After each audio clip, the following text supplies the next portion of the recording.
नमस्कार, तपाईहरु सबैलाई मेरो युट्युब च्यानल मिस्टर ओकेमा स्वागत छ। आजको भिडियो सेट टपिकमा बेसिस रहेको छ।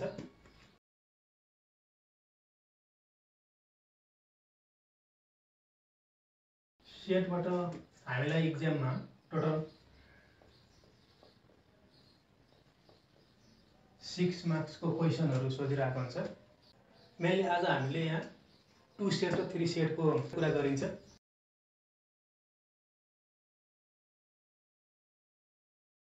टु सेटमा के हुन्छ भन्दा दुईवटा ग्रुपहरुको बीचको रिलेसनशिप टु सेटबाट देखाउने गरिन्छ। सपोज ए एन्ड बी गरेका दुईटा ग्रुपहरु छन् र यी ग्रुपहरुलाई भेन डायग्राममा देखाउँदा कुन कुन कुराहरु थाहा पाउन सकिन्छ त त्यो सम्बन्धी कुरा हामीले भेन डायग्रामबाट हेरिन्छ।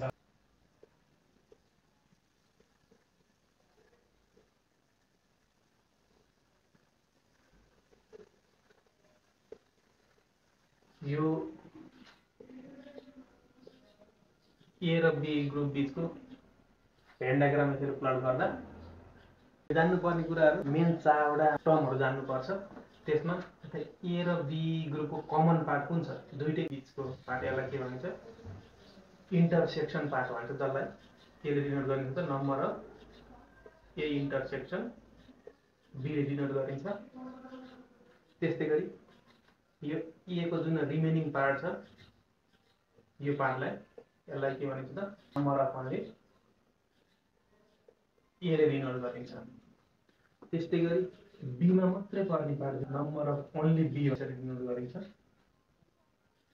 यसलाई के भनिन्छ त होल, यसलाई number of A whole B लाई नम्बर अफ बी।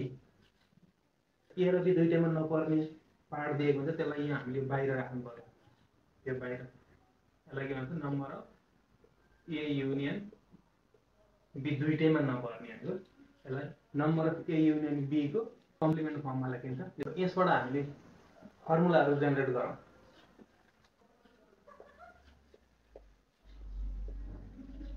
फर्मुलामा एक नम्बरमा यो एज अ होल, यो कम्प्लिट भेन डायग्रामलाई के भन्छ त युनिभर्सल सेट भन्छ। त्यसलाई के ले डिनोट गरिन्छ त नम्बर अफ यु। यसमा कुन कुन टर्म पर्छ त?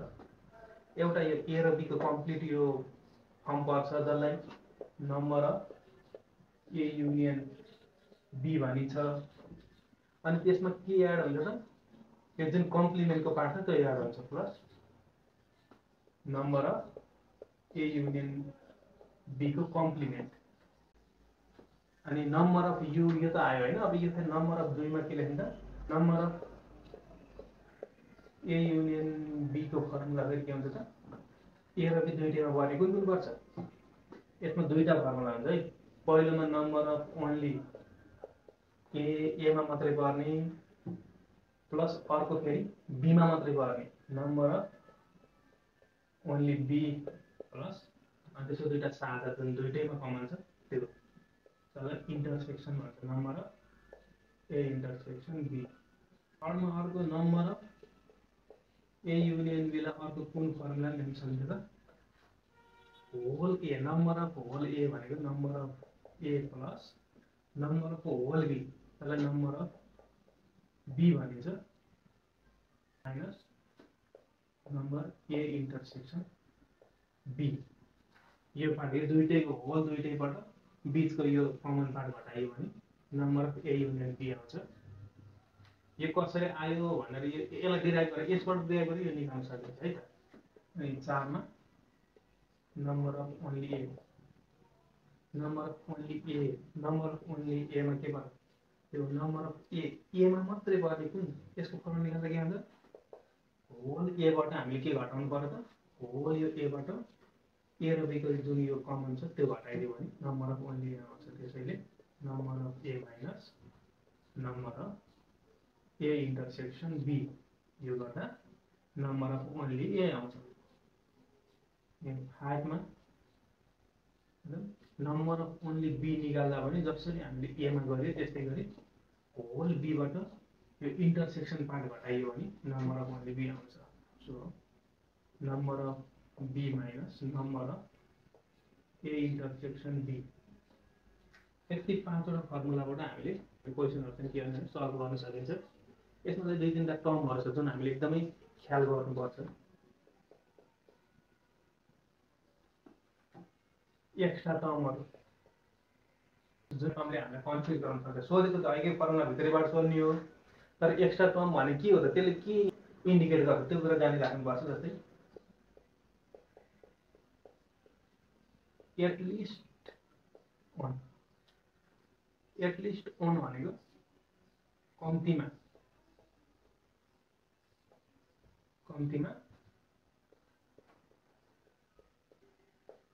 एउटामा पर्ने। यो भनेकै के हो त, number of A union B जुन अहिले हामीले फर्मुला निकालेको छ नि सेकेन्डमा, यो नै सोधेको। यो चाहिँ ख्याल गर्नु पर्यो। यो टर्म दियो भने number of A union B सोधेको भनेर हामीले याद गर्ने। सेकेन्डमा के छ त, एट मोस्ट वन भन्छ। यो भनेको त बढीमा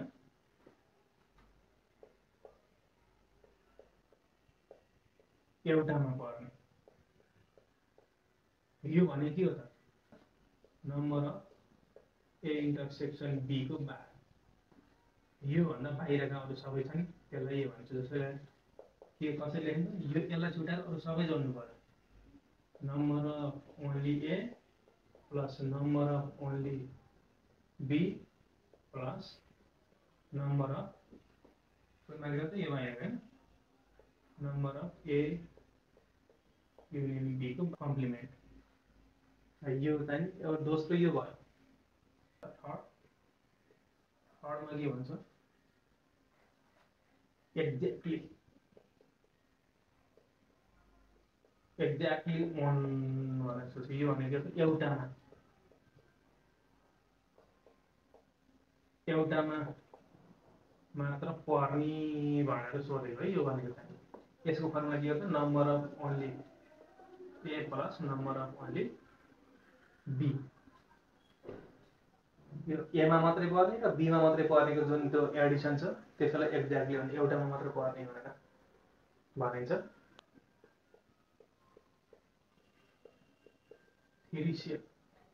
तीनटा ग्रुपको बीचमा हुने सम्बन्धहरु देखाइन्छ। जस्तै भेन डायग्रामबाट हेरौँ।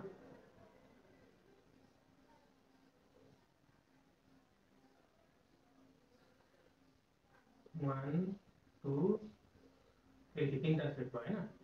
जस्तै यो ए बी एन्ड सी। अब यसमा पनि कुन टर्मले केलाई इन्डिकेट गर्छ त्यो हेरौँ। ए बी सी तीनटैको कमन पार्ट यो बीचको, यसलाई के भन्ने, number of A intersection B intersection C. यो माथिको ए र बी बीचको चाहिँ जुन छ यसले त ए र बी मात्रको छ नि त, यहाँ सी पर्दैन नि त। त्यही भएर ए र बी मात्र, ओन्ली ए इन्टरसेक्सन बी यसले डिनोट गरिन्छ। बी र सी बीचकोलाई number of only B intersection C ले इन्डिकेट गरिन्छ। यो माथि रह्यो ए र सी बीचकोलाई number of only A intersection C यसले इन्डिकेट गरिन्छ। होल एबाट ओन्ली ए मात्रै बाँकी रह्यो, त्यसलाई नम्बर अफ ओन्ली ए भन्ने। बीबाट ओन्ली बी मात्रै बाँकी रह्यो, नम्बर अफ ओन्ली बी। र सीबाट के बाँकी रह्यो त, नम्बर अफ ओन्ली सी बाँकी रह्यो। र एबिसी कुनैमा नपर्ने जुन कम्प्लिमेन्टको फर्ममा दिन्छ त्यसलाई यहाँ तल बाहिर राख्ने। यसलाई के, number of A union B union C को कम्प्लिमेन्ट भन्छ। अब यसको फर्मुला के छ, फर्मुला यसैबाट बनाउने हो हामीले। फर्मुला एकमा के छ त, नम्बर अफ यु जसलाई युनिभर्सल सेट भनिन्छ। एज अ होल एबिसी तीनटैमा पर्ने, त्यो बाहिर त्यसमा नपर्नेलाई जोड्नुपर्छ। यसमा number of A union B union C plus number of A union B union C को कम्प्लिमेन्ट। एबिसी तीनटैमा पर्ने प्लस तीनटैमा नपर्नेलाई जोड्यो भने नम्बर अफ युनियन आउँछ। दोस्रो number of A union B union C को formula number of only A plus number of only B plus number of only C plus अनि A र B मा मात्र पर्ने कुन छ त number of only A intersection B plus B र C मा पर्ने B र C मा मात्रै पर्ने number of only B intersection C plus A र C मा मात्रै पर्ने कुन छ number of only A intersection C plus अनि तीनटैमा पर्ने कुन छ त यो बीचको भाग number of A intersection B intersection C यो भनेको A union B union C भयो। अब यसैलाई कहिलेकाहीँ नम्बर अफ ओन्ली नदिएर होल दिन सक्छ, त्यो बेलामा के भयो भने त number of A union B union C लाई के कुन टर्ममा लेखिन्छ number of whole A plus number of B plus number of C minus number of A intersection B minus number of B intersection C minus number of A intersection C पछि number of A intersection B intersection C यसलाई जोडियो भने number of A union B union C निकाल्न सकिन्छ। Next भिडियोमा हामी यससँग related क्वेशनहरु specially CDC की बुकमा रहेका जति पनि प्र्याक्टिस क्वेशनहरु छ सोलुसन सहितको भिडियो लिएर आउने छु। सो च्यानललाई सब्स्क्राइब गरी त्यसमा सँगसँगै आउने बेल आइकनलाई प्रेस गर्नु होला।